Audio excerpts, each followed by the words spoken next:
형제들아 내가 너희에게 전한 복음을 너희에게 알게 하노니 이는 너희가 받은 것이요 또 그 가운데 선 것이라.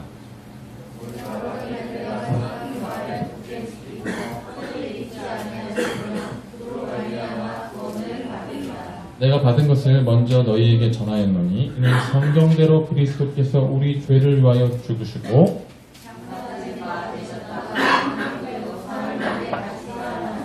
게바에게 보이시고 후에 12 제자에게와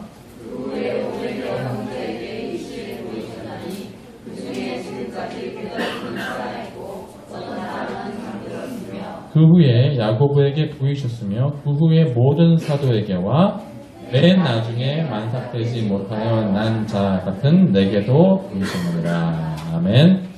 자, 오늘 고린도전서 27번째 시간 전한 복음, 받은 복음이라는 것으로 하나님 말씀을 함께 나누겠습니다. 우리가 오랜만에 다시 교회를 이뤘습니다. 저는 우리 교회가 무너지는 줄 알았어요. 지난 교회는. 아니야, 못 나오셔가지고. 우리 교회는 나와야지만 교회가 성립되거든요. 아니면 교회가 어디인지 몰라요. 자, 우리 오랜만에 나오신 분들 다 환영하시면서 인사하겠습니다. 잘 오셨습니다. 예배. 여러분, 설교를 들으실 때 가장 중요한 포인트가 어디 있을까요? 앞일까요? 중간일까요? 끝일까요? 제가 이제 설교를 하잖아요. 매번 여러분 설교를 들으시잖아요. 제가 설교를 하면서도 가장 중요한 부분을 여기는 부분은 어디일까요? 사실은 앞하고 뒷입니다. 뭐야 이게? 네, 그럴 수도 있죠. 예. 앞하고 뒷입니다. 제가 가장 신경 쓰는 부분이에요. 왜냐하면 앞은 무엇을 말하고자 하는 시작으로서 여러분들 주의를 끌어와야 됩니다. 그 주의를 못 끌어오는 날에는 그날 설교는 죽을 쓰는 거예요. 주의를 다 끌어와야 해요. 제가 한 5분 정도 지나서 주무시는 분들이 계세요. 제가 잘못한 거예요. 왜냐하면 제가 주의를 못 끌었기 때문에. 관심 없다는 건데 제가 그 관심 끌어왔어야 되는데 오늘은 그래서 안 되겠죠. 그 다음에 맨 뒤에가 중요합니다. 왜냐하면 맨 뒤에는 중간에 있는 그 살을 다 붙여가지고 마지막으로 심오하고 깊은 진리를 전하게 됩니다. 제가 지난주 설교에 이렇게 마무리를 했습니다. 이 설교를 지난주 설교를 들었기 때문에 영화님 등 긁지 말고 뛰어줘야죠. 제가 이런 얘기는 했기 네, 은영이가 가시죠. 은영이가 만들었습니다. 네. 제가 지난주 설교를 그냥 했었으면 여러분 몰랐을 거예요. 하지만 이런 설교를 들었기 때문에 이 내용이 이해가 되죠. 자, 오늘 이제 이렇게 끝냈습니다. 우리 예배는 공동체의 덕이 세워진 예배를 드려야 할 것입니다. 그것을 사모해야 하며 추구해야 합니다. 그러기 위해서 우리는 나 중심의 예배가 아니라 공동체 예배의 중심 예배를 드리며, 그죠? 이 말뜻을 다 기억하시죠? 그냥 지금 처음에 예배 드리시는 분들은 무슨 말인지 모르지만 이게 어떤 진리를 포함하는지를 아실 거예요. 그 다음에 나 중심의 감동적인 예배가 아니라 누구든 하나님을 배울 수 있는 내용 중심적인 예배가 되어야 할 줄 믿습니다. 그런 것이 되도록 품위 있고 질서 있게 예배를 하는 모습이 하나님께서 받으시는 예배의 형태가 된다는 것을 제가 설교했습니다. 그렇죠? 지난주 설교를 기억하시는 분들은 이런 단어 하나하나가 어떤 의미를 품는지를 아실 거예요. 그렇죠?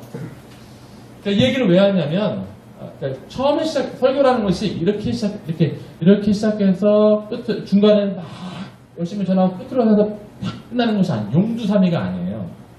설교라는 것은 이렇게 처음부터 이렇게 낮게 시작해가지고 쭉쭉쭉쭉 해서 마지막 딱 찍는 게 설교입니다. 찍어서 끝나는 게 설교예요. 내려가는 게 없습니다. 이렇게 평소에도 이렇게 알고 들으시면 됩니다. 근데 고린도전서가 총 16장이 되거든요. 고린도전서도 마찬가지예요. 처음에 왜 고린도 교회에 이런 분파가 생겼느냐에서 시작해서 낮게 이렇게 시작하다가 쭉쭉쭉쭉쭉 해서 마지막 15장은 이 고린도 교회에 전하고자 하는 설교 메시지의 가장 심오한 부분을 다루고 있게 되었다는 것이죠. 가장 마지막 부분에 가장 알아야 될 진리를 오늘 사도 바울이 전하고 있습니다.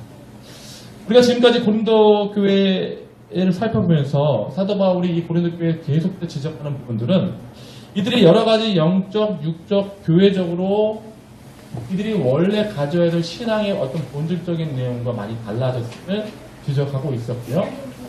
그래서 이 마지막 15장에서는 그들이 원래 가져야 할 그 핵심이 무엇인지가 이제 마지막 그 최종점을 달리면서 사도 바울이 전하고 있습니다. 자, 그러면 어떤 것을 지금 사도 바울이 마지막 최정점을 향해서 가면서 전하고 있느냐. 오늘 본문 1절, 2절인데요. 그것은 바로 복음입니다. 복음. 1절, 2절을 한번 보도록 하겠습니다. 형제들아, 내가 너희에게 전한 복음을 너희에게 알게 하노니 이는 너희가 받은 것이요 또 그 가운데 선 것이라. 지금 이 고린도 성도들이 무엇으로 이렇게 성도가 되어 교회를 이뤘냐면 사도 바울이 어떻게 한 것? 전한 복음으로 그들이 이렇게 성도가 되었고 그들이 교회를 이루었습니다. 그리고 그들이 지금 가지고 있는 영적으로, 육적으로, 윤리적인 그 모든 문제들이 이 전한 복음에 함께 붙들려 있으면 별로 중요한 문제가 되지 않을 일들이 펼쳐졌는데 이 전한 복음 가운데 그들이 있지 않았죠. 2절을 계속 읽어보면 너희가 만일 내가 전한 복음, 전한 그 말을 굳게 지키고 헛되이 믿지 아니하였으면 그로 말미암아 구원을 받으리라. 그러니까 전한 복음 가운데 있는 것이 중요하고 전한 복음이 아닌 그 밖에 있는 복음으로 이 성도가 믿고 있다고 한다면 어떻게 보면 이 말씀, 2절 말씀이 경고와도 같은 말씀. 내가 전한 그 말을 굳게 지키고 헛되이 믿지 않으면 그러면 이 전한 복음이 아니고서는 너희들이 구원을 받지 못할 수도 있다라는 얘기를 하고 있는 것입니다. 이게 전한 복음이에요. 그러면 이 전한 복음이 어떤 복음이냐? 3절을 한번 보겠습니다. 3절. 자, 3절 다 함께 한번 읽어보겠습니다. 시작.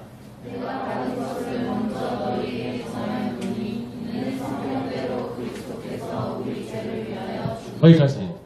이 전한 복음이 사도 바울도 어떻게 했습니까? 처음에 내가 받은 거예요.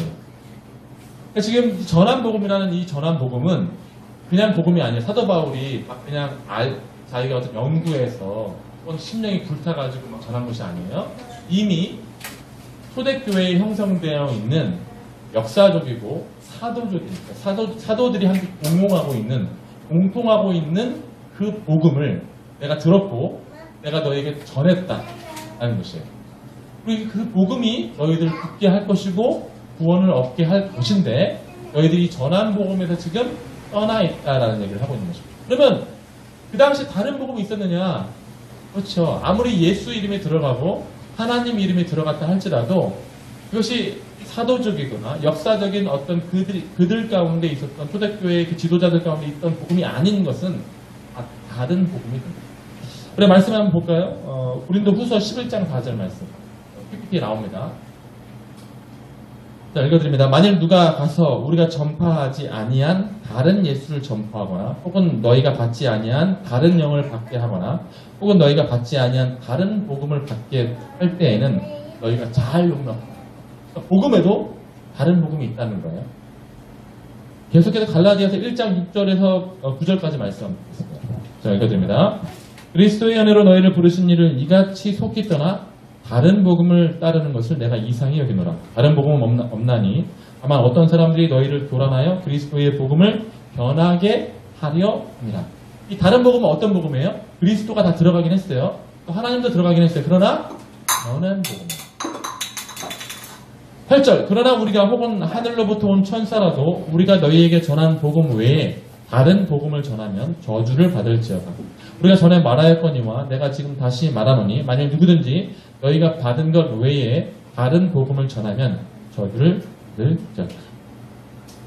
예수, 성령, 하나님, 어떤 우리가 성경적으로 아는 그런 용어들이 다 들어갔다 할지라도 그것이 복음의 역사적이고 사도적인 내용이 있지 않으면 그 복음은 다른 복음으로서 사람들을 구원에 이르지 못하게 하고 오히려 사람들을 잘못된 길로 인도할 수 있습니다. 오늘날 이단들이 넘쳐나는 이유도 그런 것이죠. 그들도 하나님 이름 쓰고 예수님 이름 쓰고 교회 이름 쓰고 신천지 좋은 용어예요, 나쁜 용어예요? 대단히 좋은 용어예요. 하나님 나라를 이제 한자로 신천지잖아요. 신천지들 쓴단 말이에요, 그 사람들이. 하나님의 교회 좋은 교회예요, 나쁜 교회예요? 하나님의 교회 이단입니까, 아닙니까?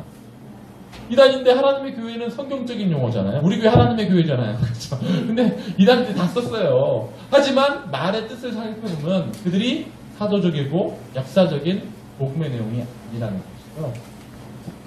그럼 초대교회 사람들이 받은 역사적이고 사도적인 전한 복음, 사도 바울이 전했고 사도 바울이 받았던 복음의 내용이 무엇이냐? 3절, 4절에 간략하게 나오는데요. 오늘은 이 복음이 우리의 복음이 되어지길 원하는 마음 가운데 한번 보겠습니다. 3절, 4절을 제가 읽었습니다. 내가 받은 것을 먼저 너희에게 전하였노니 이는 여기서부터 복음이에요. 성경대로 그리스도께서 우리 죄를 위하여 죽으시고 장사 지낸 바 되셨다가 성경대로 사흘 만에 다시 살아나사 게바에게 보이시고 후에 12제자와 이렇게 되어 있습니다. 여기에 보면 성경대로라는 단어가 어구가 2번 나오고요. 그 다음에 4가지의 동사가 나옵니다. 다시 한번 읽어드립니다. 중간에 3절 중간에 이는 성경대로 그리스도께서 어떻게 하셨다고요? 우리 죄를 위하여 첫 번째 동사, 두 번째 4절에 장사 지낸 바 됐고요. 그 다음에 성경대로 사흘 만에 다시 살아나사 5절에 게바에게 보이셨다, 나타나셨다. 이게 그들이 전한 복음, 당시에 초대교회의 사도적이고 역사적인 복음으로 함께 통용했던 복음의 내용입니다. 4가지의 동사와 2번의 반복적인 어구, 성경을 들여놓은 이 내용이 당시의 초대교회에 있었던 복음의 핵심적인 내용입니다. 우선 두 번이나 반복한 강조되는 내용이 있었어요. 성경대로라는 뜻.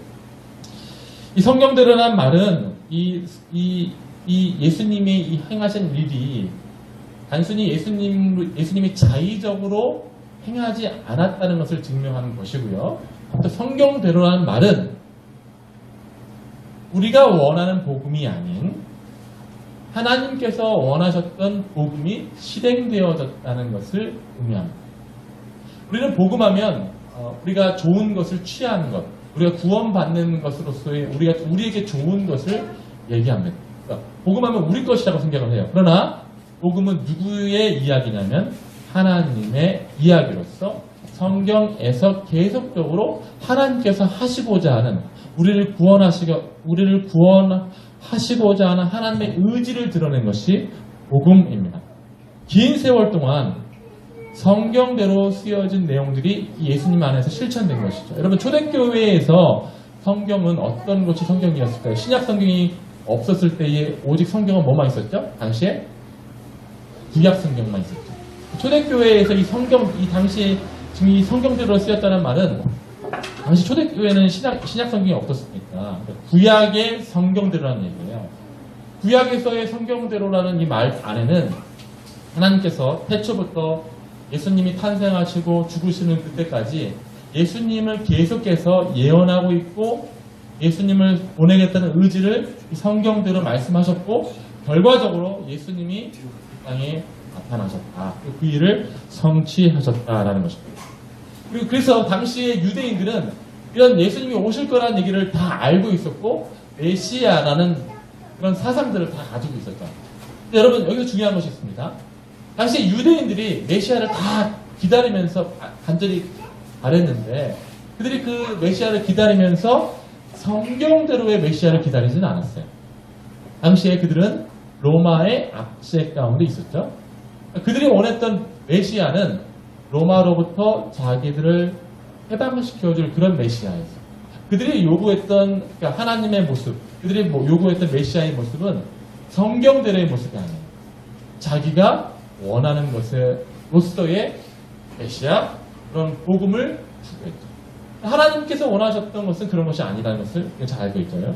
성경대로라는 말의 뜻은 무엇이냐면 당시의 사람들의 기대와 상관없이 메시아가 어떠해야 하는지에 대한 사람들의 기준과 상관없이 하나님의 의지대로 그 일을 처음부터 예수님이 오셨고 예수님이 죽으셔서 하나님의 의지대로 예수님이 사셨다라는 것을 얘기합니다. 성경대로는 말은 하나님의 의지가 이 땅 가운데 가득히 임했다는 것을 얘기해요. 여러분 이게 잘 감흥이 안 오시는데, 왜냐하면 우리가 복음을 오해하기 때문에 그런데, 자꾸만 우리가 복음하면 내가 구원받고 천국 가는 것이라고 생각하기 때문에 이게 감흥이 안 옵니다. 하나님의 의지? 뭐가 중요해? 내가 구원받고 천국 가는 게 중요하지. 그렇지 않아요.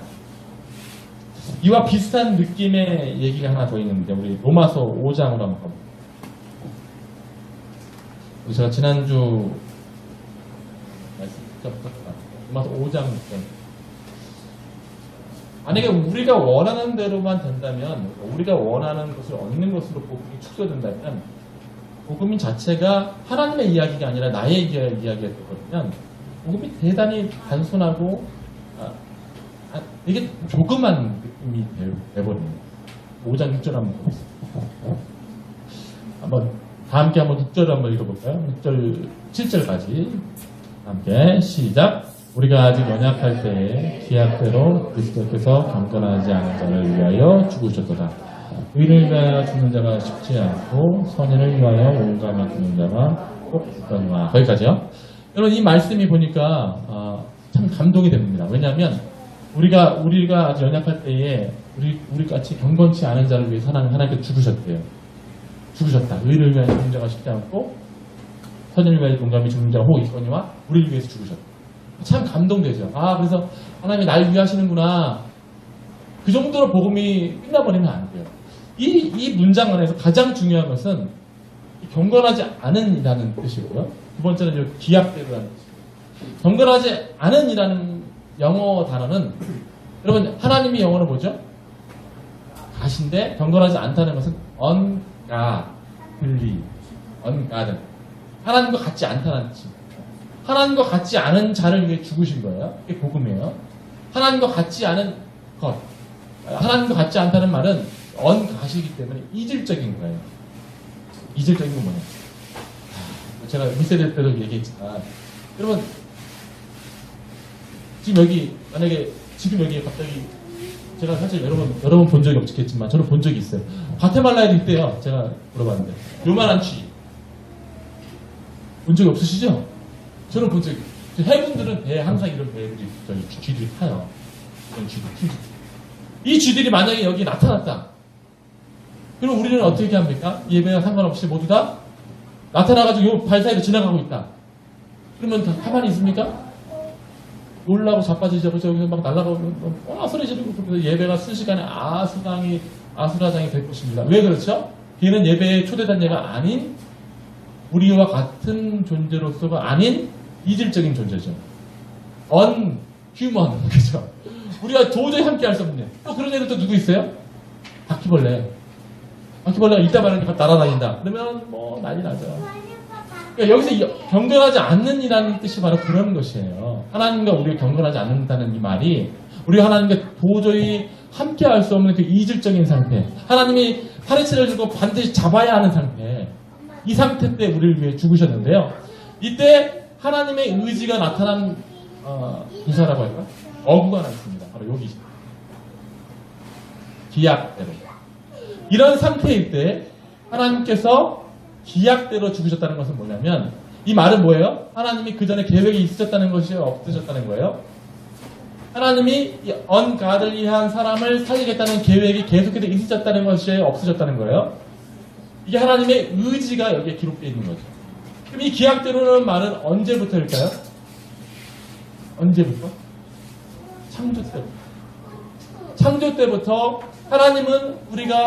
하나님께서 우리가 범죄한 이후에도 계속해서 언가들리한 이런 때에도 하나님은 계속해서 기약대로 우리를 위해서 죽으시는 그 타이밍을 계속해서 붙잡고 계셨다는 것입니다.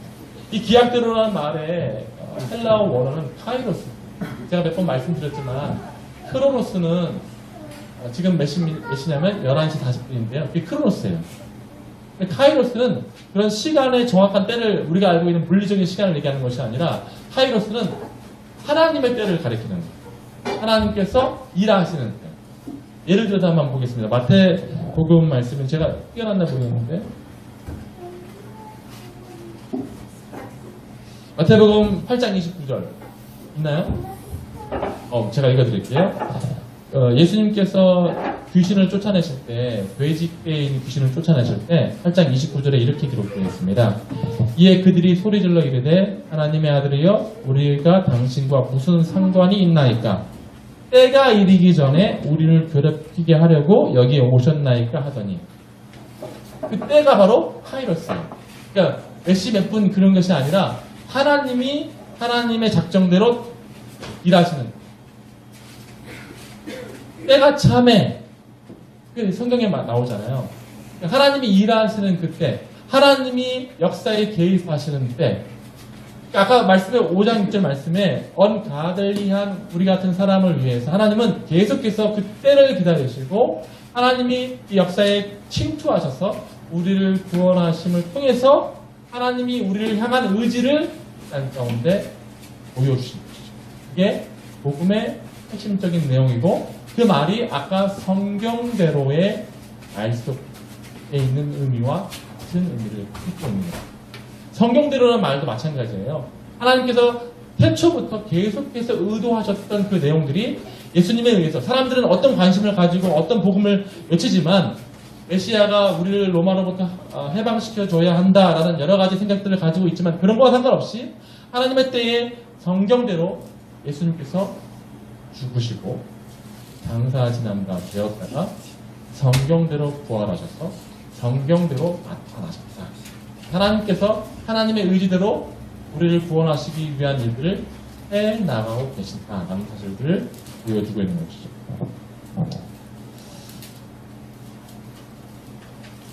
그리고 여기 이제 네 가지 다시 동사로 돌아오면 네 가지 동사에서 죽었다, 장사 지냈다, 다시 살아나서 나타나셨다라는 이 네 가지 동사가 하나님이 역사 가운데 행하신 일로서 하나님이 구체적으로 그 일들을 행하시게 된 것이죠.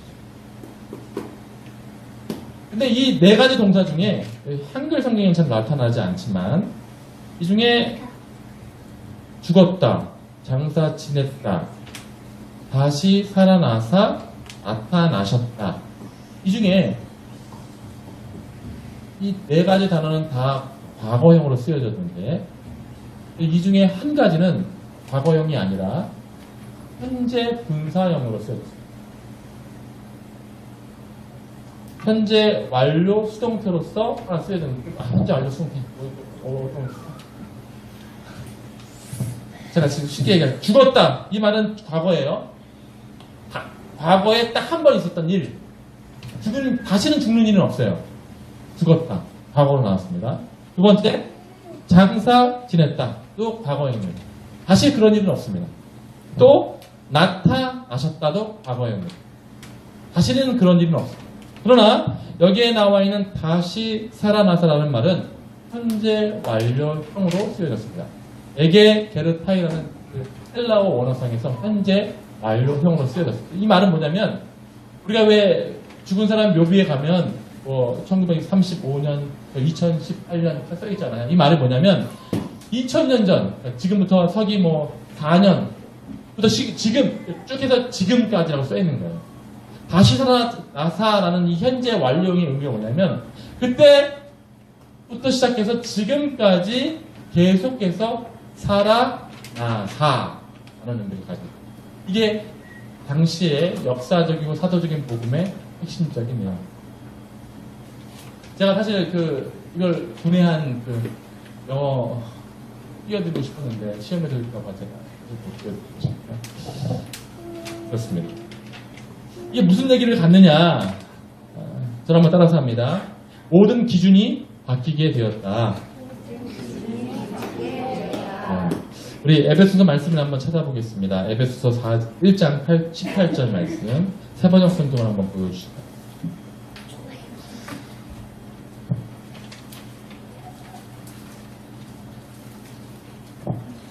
제가 한번 읽어드리겠습니다.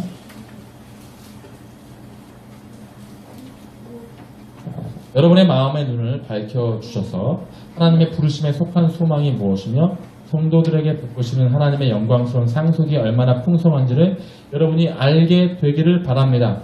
또한 믿는 사람들인 우리에게 강한 힘으로 활동하시는 하나님의 능력이 얼마나 엄청나게 큰지를 여러분이 알기를 원합니다. 하나님의 능력이 엄청나게 크대요. 왜 하나님의 능력이 크냐면 그 다음 보면 20절에 하나님께서 이 능력을 그리스도 안에서 발휘하셔서 그분을 죽은 사람들 가운데 살리시고, 여기 살리시고도 현재 완료 수동태로 써야 됩니다. 하나님이 살리신 거잖아요. 살리시고 그 다음에 다시 죽는 일이 없어요. 이 말은 뭐냐면 현재 우리의 이 세상의 이치는 뭐냐면 모든 세상의 이치는 죽음으로 통하잖아요. 지금 우리가 이 세상의 이치로는 죽음과 율법이 있고 죽음이 이 세상을 지배하는 이치라고요.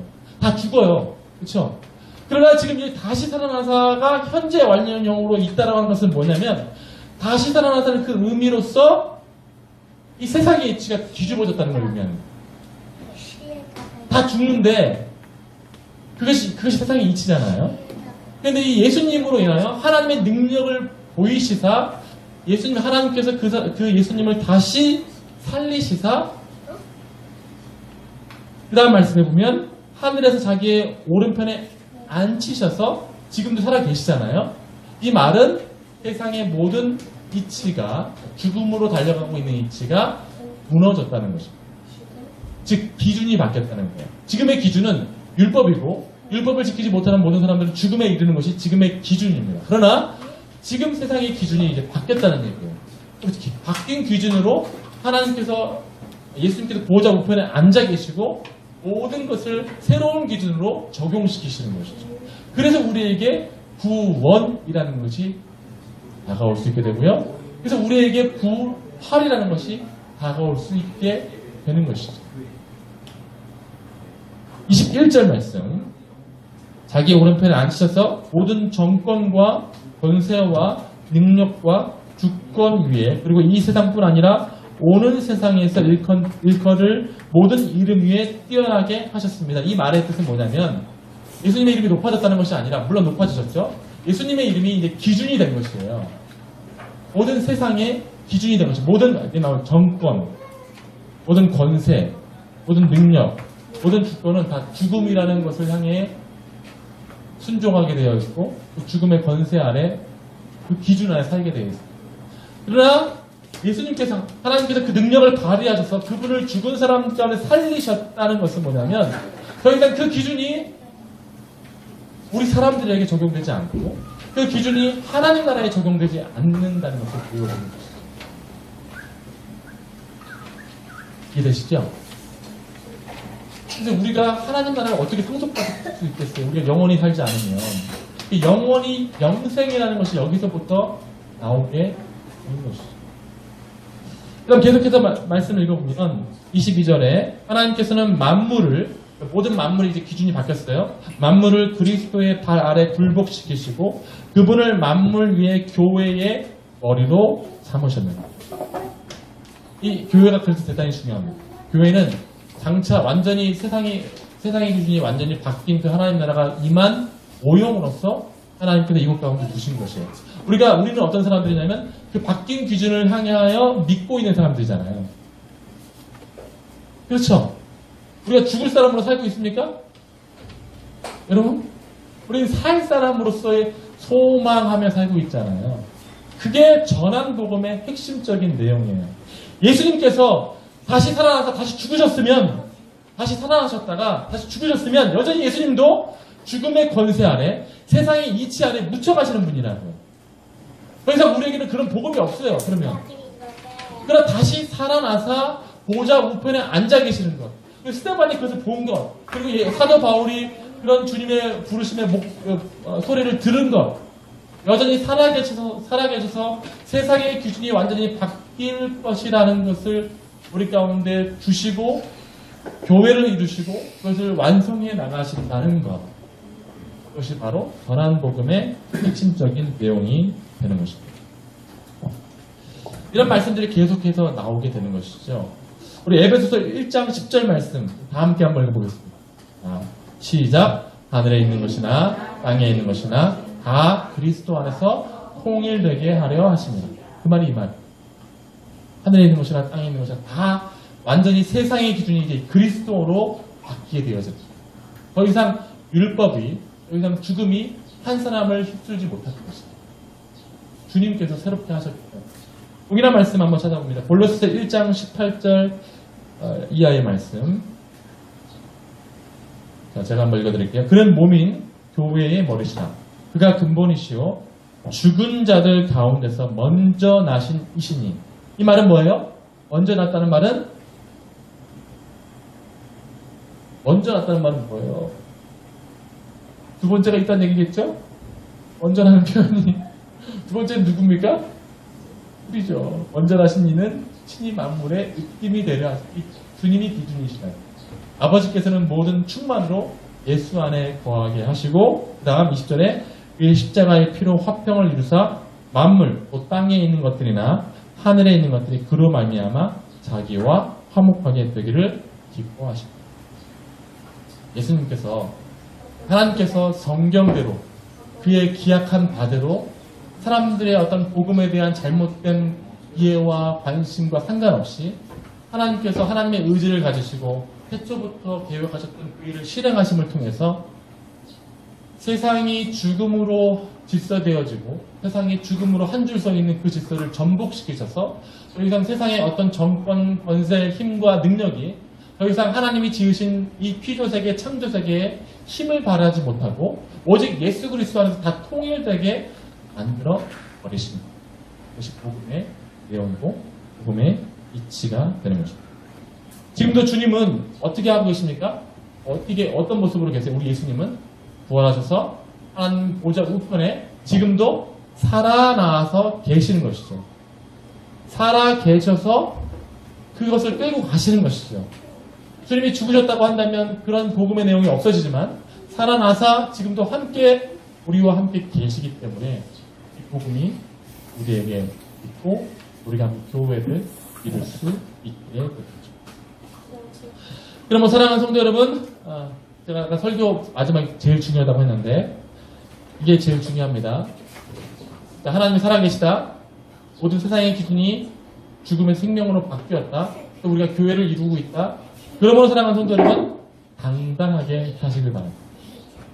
죽음이 이 세상의 이치가 여러분들을 휩쓸게 하고 어렵게 한다 할지라도 살아계신 하나님이 모든 세상의 정권과 힘과 능력을 바라시는 그분이 여러분을 위하시고 우리를 새롭게 하신다는 그 약속을 하셨기에 당당하게 사시길 주의 이름으로 축원드립니다.